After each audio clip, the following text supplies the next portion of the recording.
নমস্কার। প্রাথমিকে 2020 সালের যে 16,500 নিয়োগ হয়েছিল, তো সেখানে বিএড প্রার্থীদের নিয়ে কিন্তু কেস হয়েছে।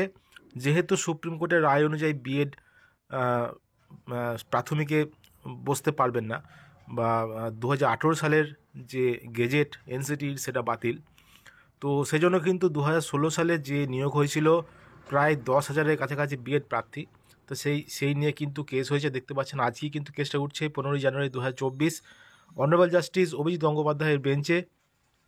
তো এটা কিন্তু আজকে উঠছে এবং কি হতে পারে এখনো বলা সম্ভব নয়। দেখতে পাচ্ছেন মিতালি পাল আর others versus state of West Bengal and others.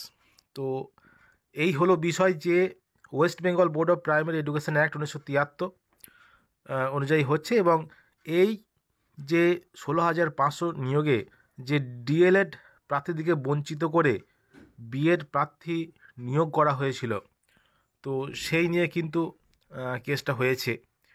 তো কি হবে দেখা যাক।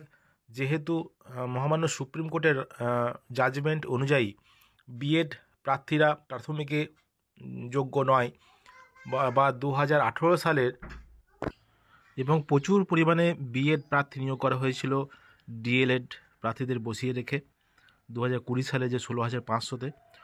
তো সেজন্য কিন্তু কেস হয়েছে যে যেহেতু 2018 সালের গেজেট বাতিল, সেহেতু কিভাবে তারা চাকরিতে বহাল থাকতে পারে বিএড প্রার্থীরা, এবং যেখানে 6 মাসের কোনো এনসিটির কোনো 6 মাসের কোর্স নেই, সেহেতু তা কীভাবে এতদিন পরও চাকরিতে বহাল আছে। যেহেতু এই জন্য কিন্তু কেসটা হয়েছে। দেখা যাক কেসের গতি প্রকৃতি কী হয় এবং কী রায় আসতে পারে।